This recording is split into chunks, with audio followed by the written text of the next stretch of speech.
As long as you can access it in the cloud. Oh, okay. Well, George, I think with the group that we have here, I don't need to introduce you. How about that? Okay. So I guess I'll proceed. Please proceed and take as long as you want. We will go over the 5 o'clock as necessary. That's good. Understand. Very good.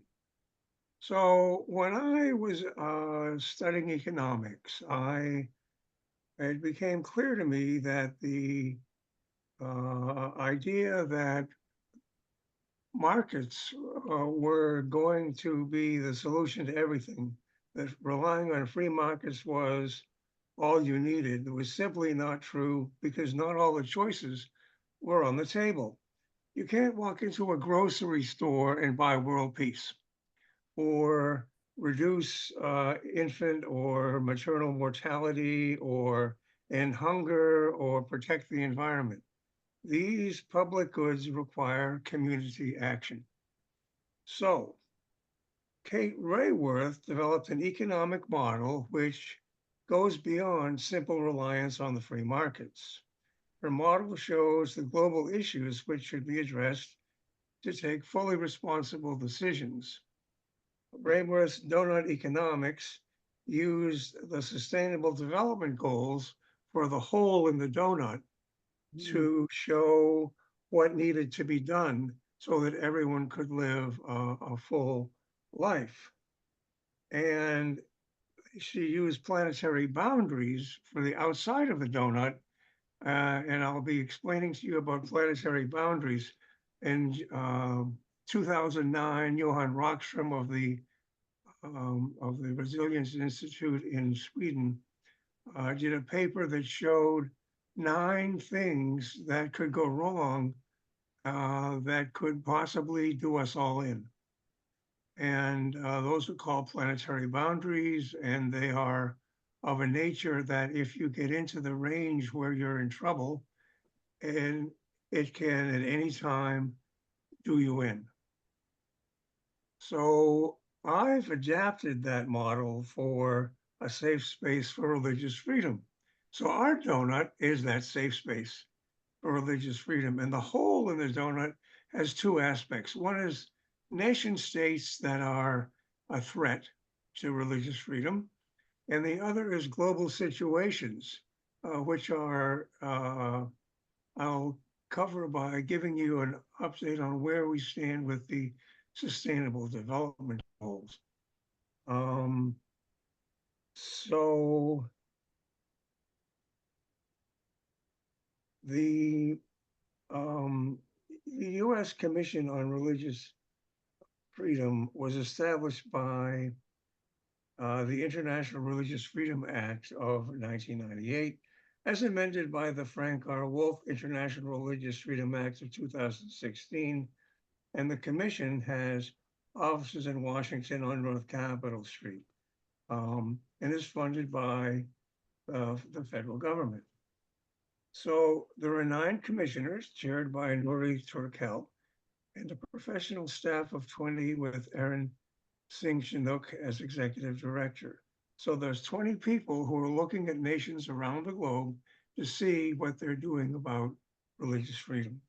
And you've already heard this if you've heard my last talk, but I'm just going to touch on this. The annual report for 2023 documented 17 countries with particular concerns and 11 on the special watch list. That meant that they were not quite so terrible, but they needed to be watched. And then 17 entities of particular concern. That would be like ISIS.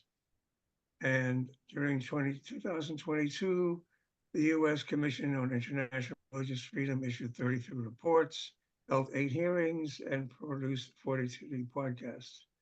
These countries and special entities are a threat to religious freedom, and are represented in the center of the donut. So I'm giving you that so you can do your own research on this if you like.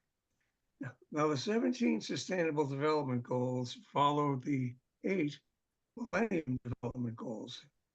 Those Millennium Development Goals focused on the needs of developing countries and extended from the year 2000, the millennium, to 2015. So they were given 15 years to be achieved. And of course, they were not achieved.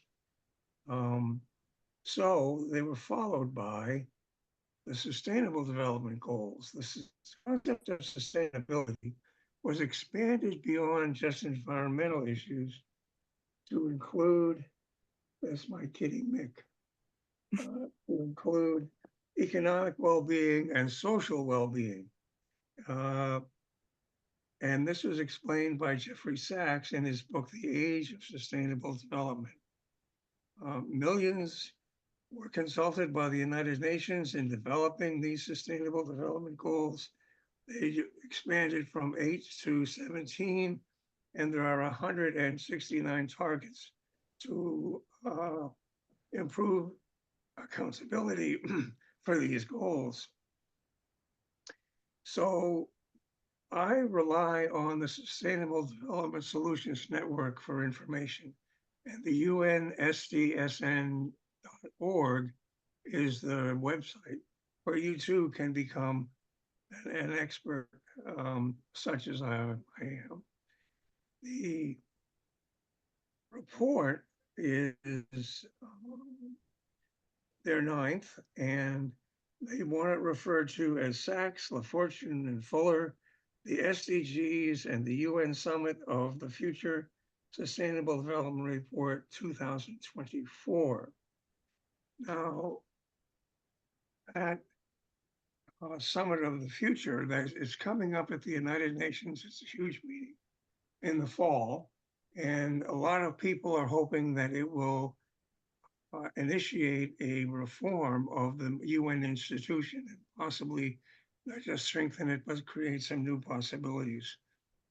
In the preamble to the report, they say, we take sustainable development to be the guiding principle for our age, as summarized by the 5 Ps: people, planet, prosperity, peace, and partnerships. People signify the commitment to leave no person, no group, no nation, and no religion behind. Planet signifies the challenge of living within the planetary boundaries. Prosperity signifies the commitment to extend material benefits of modern education and technology to all parts of the world and to all member states of the UN. Peace signifies the vital commitment by all nations in the nuclear age to live together under the UN Charter and international law, including the duty of non-intervention in the internal affairs of other nations and the duty of peaceful resolution of conflicts guided by international law. Partnerships signifies the commitment by all stakeholders, including governments, civil society, and business organizations, to work together cooperatively, honestly, and ethically to achieve the shared goals of humanity. So you can see that the Sustainable Development Solutions Network is very idealistic, and I'm sure we support that. The report projects that only 16% of the targets, those 169 targets, will be met by 2030, and recommends that the completion date be extended to 2050 and that plans be made so that we can realistically hope to achieve the goals by 2050. So, for example, by 2030, there'll still be 800 million people who are hungry. Now, the paths forward that are discussed in the report, and by the way, the report is over 500 pages. It takes a while to read it. Trust me, I did it. Paths forward are discussed in 3 scenarios: the current situation, countries cooperating to make better progress, excuse me, and global institutions are strengthened and created, including global financial architecture. That last part, global financial architecture, addresses a huge problem for the least developed countries, which simply do not have the money to invest to do much of anything about the Sustainable Development Goals. The Summit of the Future is a unique and vital opportunity for the world community to update and upgrade the United Nations to meet the great challenges of the 21st century. We are midway between the founding of the UN in 1945 and the year 2010. This is a key moment to take stock of the accomplishments and limitations of the UN to date, and to update and upgrade the UN institutions for the balance of the century.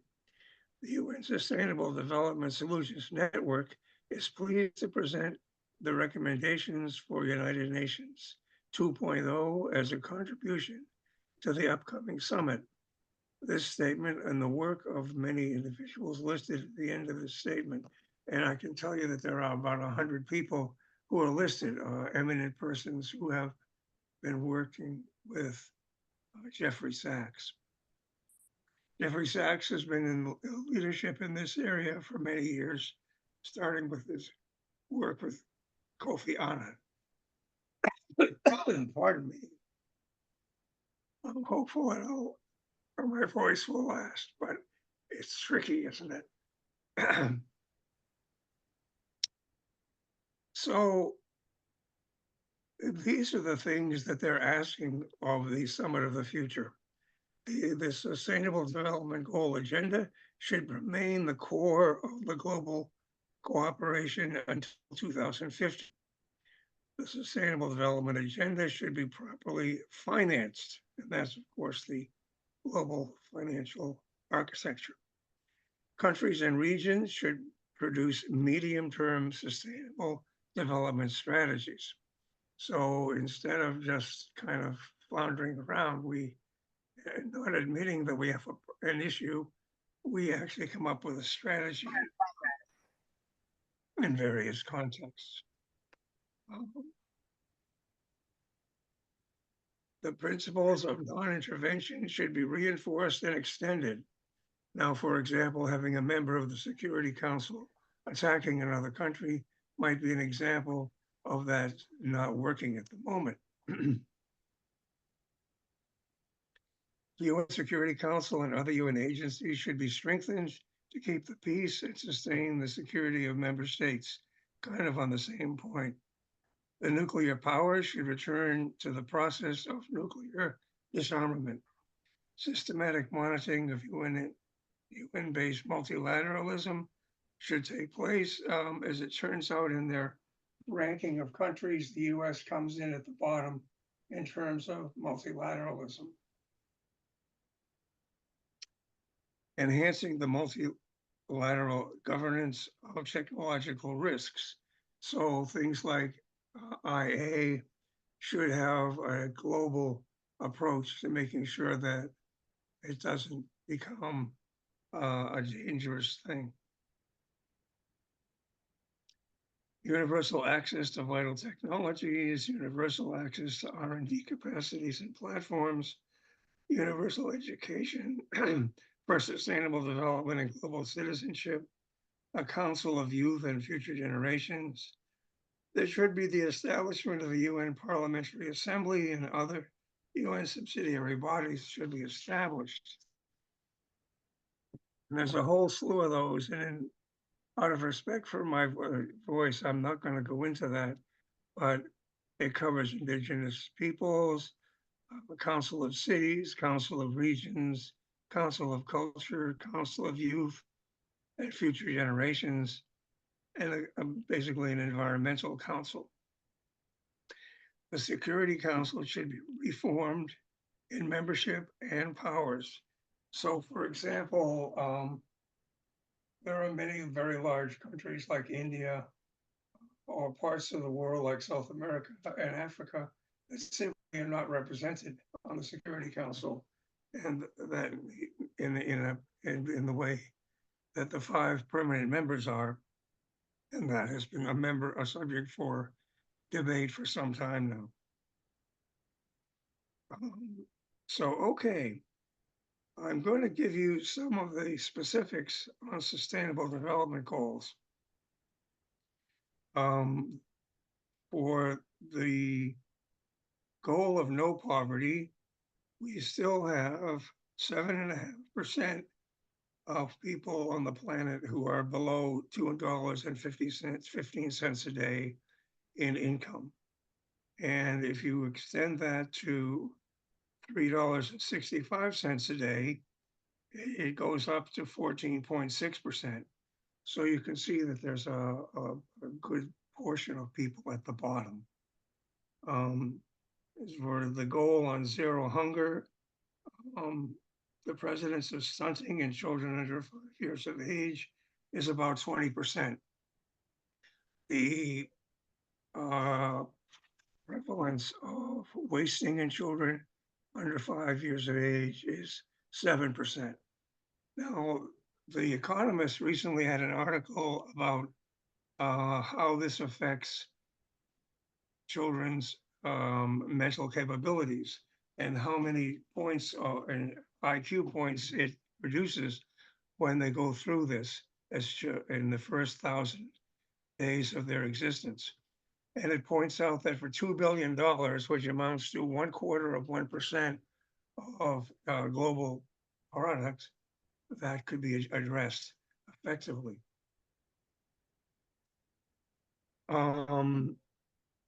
Good health and well-being, which maternal mortality is 130 N per 132 per 100,000 live births. Neonatal mortality is 12.6 per 1,000 live births. And the mortality rate for under fives is for 25 per 1,000 live births. Life expectancy at birth is 71 years globally, and there you have it. Quality education. Participation rate in pre-primary learning of children aged 4 to 6 is 75%. Looks pretty good globally, unless you're part of the 25% that isn't in it. Net primary enrollment is 93%, and lower secondary completion rate is actually 85%, and the literacy rate globally is estimated at 93.4%. So that actually looks pretty decent. Gender equality, demand for family planning satisfied by modern methods is 74%. For 26% of people are not getting that. The ratio of female to male and years of education is 85%. And the ratio of female to male in the labor force participation rate is 2/3. Clean water and sanitation, pardon me, population using basic drinking water, having at least basic drinking water is 91%. Now, mind you, you have to look at the definition, which means that if there's a well within a mile of your house, you're considered to have adequate access. That's not really the best, in my humble opinion. And population using at least basic sanitation services is 80%. That 20% is then very much susceptible to disease. When I was in India as a person doing hazardous substances, I came to know that human waste was the most dangerous substance in India based on confirmed kills.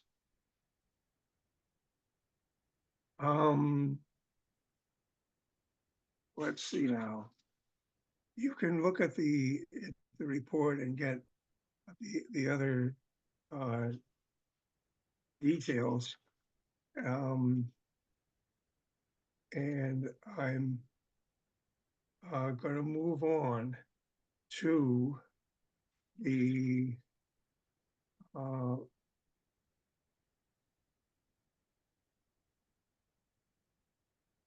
planetary boundaries. Planetary boundaries, as I said, was first in an article in Science magazine led by Johann Rockström.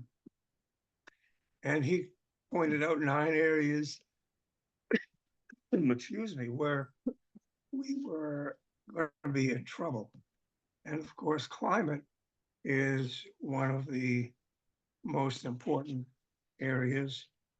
And right now we are at 417 parts per million. And the range for danger is 350 to 450. So we're well over the bottom of the range. We're headed for the top on climate change. So that's quite a current concern. And ocean acidification is a really huge thing because it measures the degree of acidification in the ocean. And if it gets beyond a certain level, the algae at the very bottom of the ocean, which support all the rest of ocean life, will die. And that is, I'll just give you the numbers without trying to get into the measurement, but it's 2.75 is the safe level, and 2.8 is where we are.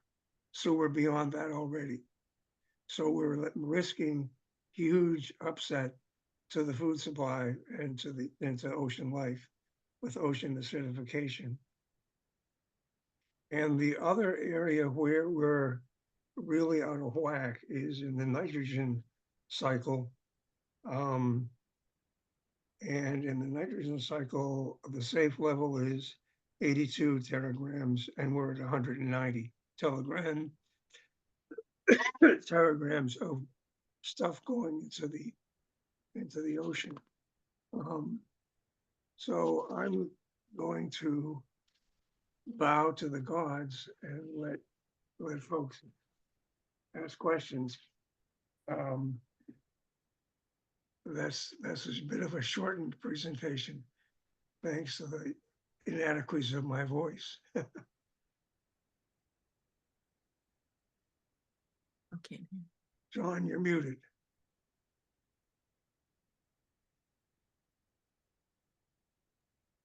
I kept wanting to hand you a glass of water, but I couldn't do that. You're very kind. Or something stronger, you know, whatever would help your voice. I hear you. I obviously, perhaps the quickest thing that the average person in the world could do would not have more than 2 children. And I think when women are free to do what they wisely choose to do, often that cuts it way down. But obviously we have still very strong cultural proclivities, many places in the world, throughout the world, to have lots of children. And I mean, that's great if you have more or less unlimited funds and resources, but for the rest of the world, that's certainly not the case, and it won't be the case probably for a long time. So, I mean, that's sort of the thing that the world could do, but how to get them to do it, aside from liberating women and providing the means for birth control throughout the world. Excuse me, the devilishedness of it is that having lots of children is the retirement plan in places that have huge poverty. So a solution is to have more jobs available, more economic wherewithal, and that will automatically reduce the birth rate, I believe. That's Yeah, it. I noted that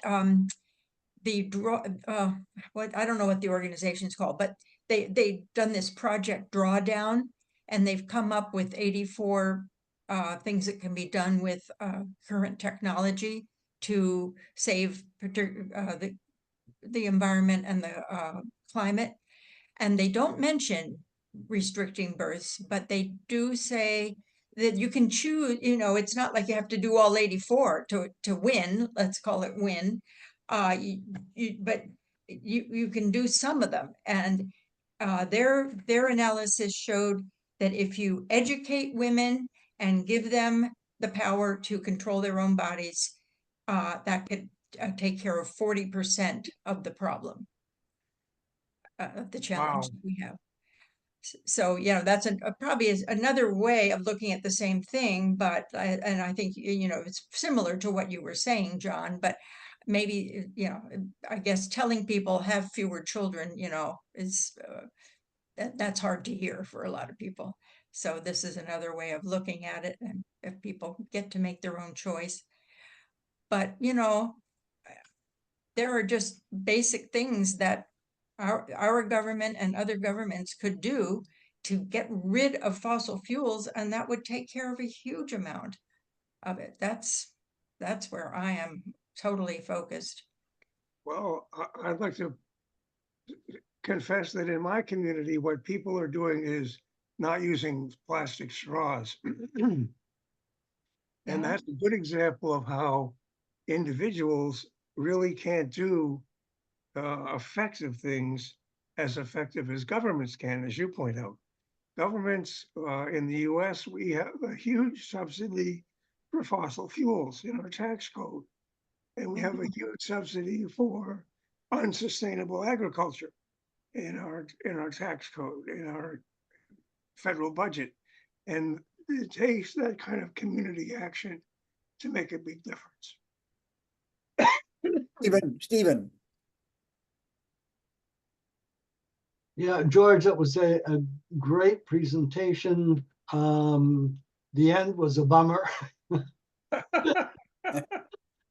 And I'm wondering, do you have the presentation you just gave available that you could PDF it? I do have it available. It's rough notes, but I'd be happy to send it to you. I would sure appreciate it. There's a lot of stuff in there that I would like to be able to pass on to the people who follow me. Yeah, understand. My pleasure. And I think one of the obstacles when we talk about, people using paper straws rather than plastic straws, that alone won't do it, but that by itself does make a difference. But one of the things that I find a lot of people seem to think that, all right, so I don't use a plastic bag. What about? And you get all the what about isms. What about Exxon and what they're doing? What about British Petroleum and what they're doing? How does my little not using a plastic straw really make a difference? And that's where grassroots makes, to me, all the difference. Politics is real important. And you're muted, Betsy. In my opinion, it's all about BP and Exxon and their cohorts. And, we can make tiny steps, but they're not going to take us very far. We got to get right. So I won't go talk about that. hi, Luke. Would you like to say something? Hi, John. It's nice to see everyone. It's actually 2 a.m., so I'm not at my brightest at this point. But it's very interesting, and I like how you emphasize the systemic nature of those problems. And John, don't let any right wingers hear you, because they will just find confirmation of their crazy depopulation and chemtrails and whatnot theories when you talk about people having fewer children. But of course, I agree with you. The thing is, you cannot make people have fewer children. You know, the Chinese tried it, they did it, and it resulted in horrible things happening to women mostly, but many tragedies. People living without identity, basically, or state recognized identity because they were not allowed to be born, so they were born outside of the system and so on. But I think as societies become more affluent and people have more ability to pursue education and careers, and that it happens naturally. So we have the opposite problem in Japan, in Europe, in the US to a certain extent. So um, yeah, but I agree. But about the systemic thing, so what always baffles me, and this you mentioned both our agriculture, which is not sustainable. You mentioned, uh, George, how many people suffer hunger in the world, and you know we always say that economy or economics is about managing scarce resources. And what always baffles me when I look sort of at the big picture is, aren't we creating artificial scarcity at this point in our civilization? Because the efficiency of both labor and the means of production, to speak in Marxist terms, has skyrocketed the last couple of decades. Once you needed, I don't know, I don't have the numbers, but say you needed X people to feed 100 people, and now you need X by thousands probably to feed 100 people, and we waste so much food. And this, so I think we have enough resources to provide everyone on Earth with some basic level of life quality, like food, nutrition, housing, shelter, healthcare, access to information. Um, so it is a choice, I think, a systemic choice that we make, that we don't do it because, of course, we in the West, um, our system depends on exploiting the cheap labor and so on, instead of investing in new technologies which can further improve the efficiency of labor. Um, so I support some things like universal basic income, for example, because it changes the way we think about what work is, and uh, about ever increasing the rate of growth of our GDP and so on and so on. But of course, sorry, I'm. It's not new ideas that I talk about. It's been around for decades at this point. But in this context, I think, and I wanted to ask you, Betsy, specifically. The last thing I want to say. Sorry. Um, do you support nuclear investments in nuclear power? I don't mean power in the sense of, you know, political power, but simply electricity generation, basically, as one of the ways to solve the climate crisis. You're Betsy, muted, Betsy. you're muted. Sorry, Just move in. I have not made a firm decision about that. At times, it does seem like that's going to be necessary, and yet the same problems that we had 30 years ago still exist, what to do with the waste and all that kind of thing. So, but here's one thing that I will do, and what I will report to you what I learn. So, Bill McKibben recently reported that the state of California, pretty much all spring, virtually every day in the spring, ran totally unsustainable electricity. They needed to provide electricity to homes, schools, etc. They needed zero fossil fuel, and even in the night, there is enough currently enough battery capacity to save up power during the day, that they didn't need to generate any by fossil fuel in the nighttime either. Now, that was just the spring, but this is a huge state. So what I don't know is when they said renewable, I don't know whether they were including nuclear. So I'm going to look into that. But if California can do it without nuclear, maybe we all can. It needs a lot of infrastructure, but there in this country now, there's a lot of funding for infrastructure. So hopefully we can get there pretty fast. Much is going to depend on the upcoming election. Yeah. I want to say, Luke, that I think you're better at 2 a.m. than I am in the height of my day at this point. And that's why we need a lot more younger people in IRF and in power. I think the whole thing that's going on right now in the United States in terms of our political gerontocracy is a very useful debate. Probably should have happened a lot earlier, but it's happening now. And I want to be sure that everybody that wants to ask a question or make a comment has a chance to do so. Am I missing anyone that wants to speak up? I think we're very privileged to have Lisa with us today.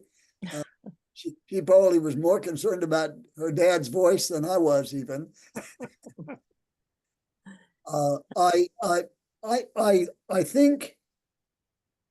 think that a lot more of the world needs to think about enough. We're finding that we do very well with 500 square feet for the two of us. And I mean, just for instance, if you started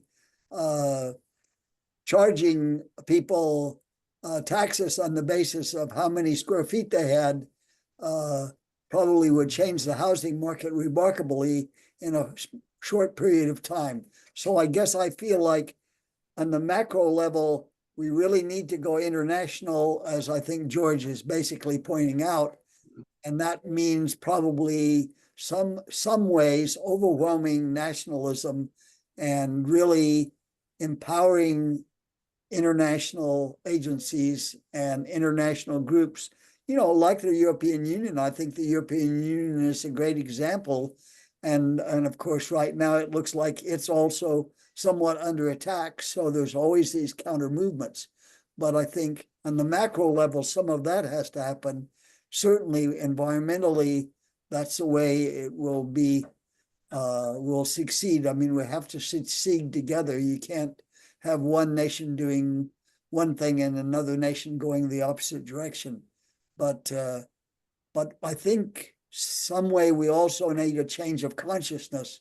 And I guess I feel like that's a place where religious groups and groups like IRF that are avowedly international have a real opportunity to say, let's rethink this. Let's rethink, what we should have, what we do deserve, when we can say, no, this is enough and we don't want any more.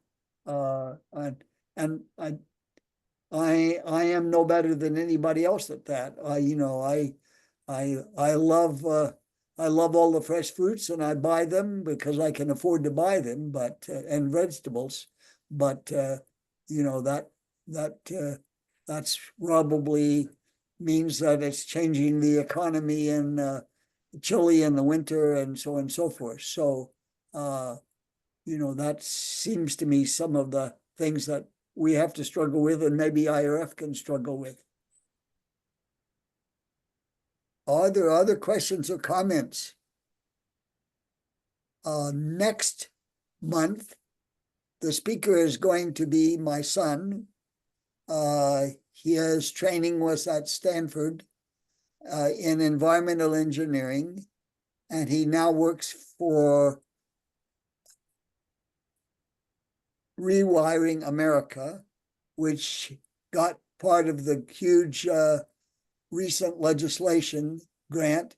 So I think they have $2 billion or something like that to help distribute around the nation. And he's working with states and regions and governors and legislators and mayors and so on to electrify their whole communities when possible. So he's on the firing line. He's by the standards of we who are here today, a young person at 48 and in the midst of his career. And I think you'll find him very interesting, and he will be talking on sustainable energy for the world's future.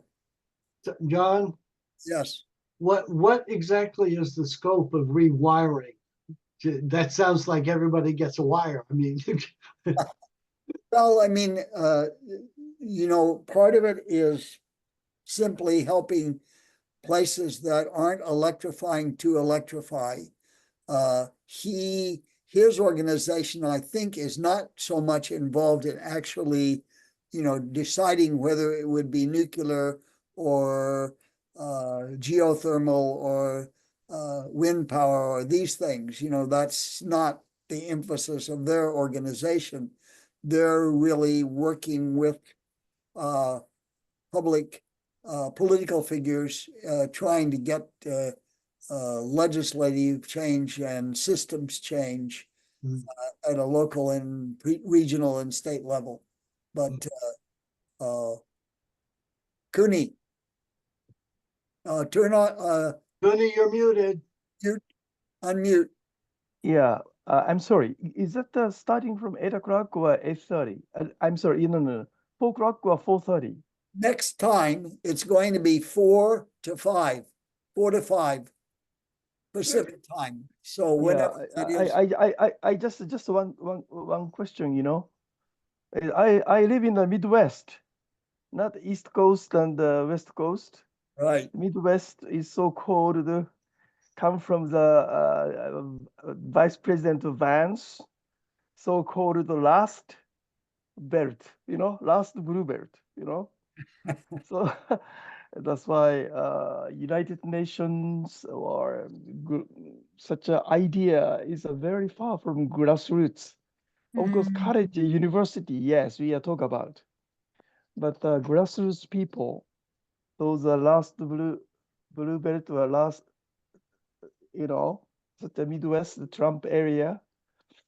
But I'm always struggling how to bring such a United Nations idea as their own life context, different from the East Coast and West Coast. You are living in a very much blue East Coast and West Coast. But my area is come from the Vice President Vance area. But I'm struggling how to contextualize the United Nations in their grassroots life, I do. That's I why. hear you. It's like this. If you want to have the table where global decisions are made be dominated by the Russians and the Chinese, by all means get the United States out of the United Nations. But if you want to have a seat at the table, you gotta participate. And that's Okay. true for everybody. That's right. You, Okay, thank you. mind you are at the home of people who worry about blue helmets and black helicopters. I totally sympathize with you. Okay. Even One of the Thank things, you. Excellent advice. one of the things, It's a very sorry, Stephen. yeah, the first of all, Christianity is very strong in the Midwest, and the whole those people who are Christians that are all in on the whole idea of protecting the earth are the ones who sign on to the idea that the earth is a gift that was given by God, and it's our responsibility to care for it. And at the same time, when you get to the Midwest, every focus in the Midwest is much more local, I think. You know, you've got your talking heads on the East and West Coast, but attention is being really focused on my neighborhood, my neighbors, my town, maybe my state. And being able to somehow tie the context of our planet is essentially a small town. And you may want to worry about the environment where you are. But at the same time, if you live in a house and the neighbors next door are throwing all of their trash out in their front and the whole neighborhood is stinking, then you're going to want to do something about it. Well, there are some areas of our planet that are stinking. And the smell is eventually going to get to that little neighborhood. So there needs to be a way to translate, I feel, the fact that there's something going on. You know, millions of children are dying in Africa, for instance, in Somalia, and, you know, where you've got these civil wars going on. Well, I live in Des Moines. Why should I care about a bunch of people dying over? Well, it's because if your children were dying and starving, all of a sudden it would be real for you. So don't That's wait for that to happen. When George gave us those statistics on the oceans, that sent a chill through me. Because if we lose the ocean, nothing else matters. And those are the kinds of statistics that need to be gotten out there. I don't care what religion you are. You know, if the planet goes to hell, whether you're praying in a mosque or a Buddhist temple or a Lutheran church, we're all going to die together. So the Thank you. interconnection is so vital. And somehow there needs to be a way to be able to talk to the Midwest and say, God gave you this. What are you doing to take care of it? Mm. Because that's the only way things are going to change, when people take seriously. You know, I put out on Facebook every time there's another. I grew up in Philadelphia. There were never tornadoes in Philadelphia. And now there are tornadoes in my little town that I grew up in. There's tornadoes. It's real. And people can bury their heads in the sand or the dirt or whatever, but it's real. And every time there's a flood, I just put on Facebook, are you tired of it yet? George Williams is with us and wants to talk. George, unmute yourself.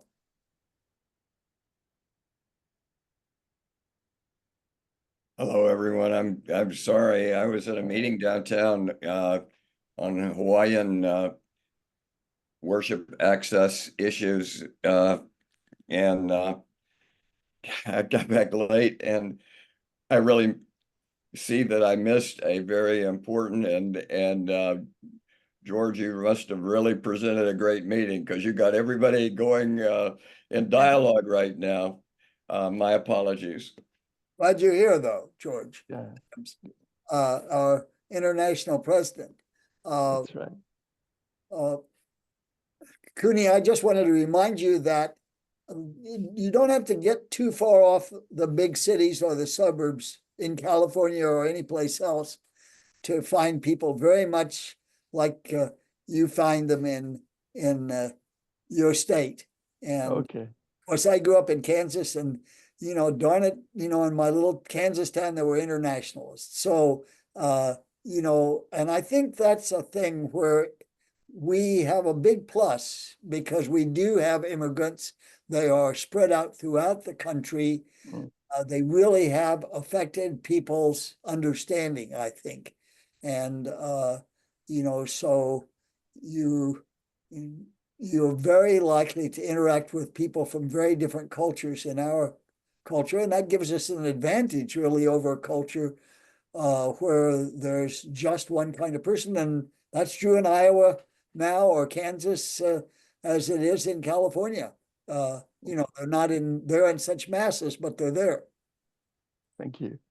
I want to thank everyone for being here I'm afraid we lost our one other Japanese participant that was there with me from the beginning in Japan, and when we did the little switcheroo that we did with the Zoom, I think we couldn't re-hook him in. So hopefully he'll make the others. Thank you all for being here. We will meet again the third week of August and hear from my son when I'm gone. And so he will be both the primary speaker and he will be running the Zoom too, because I'll be out of the country and unavailable. So thank you all for being here and sticking with us. Sorry for the complications. I think between, even with Kathleen and me working together, we're not quite one whole electronically in the know person, but we're working at it. Thank you very much. I'm gonna shut us down. Appreciate your being here. Good night. Thank you. Right. Thank you. Thank you. Bye-bye. Bye.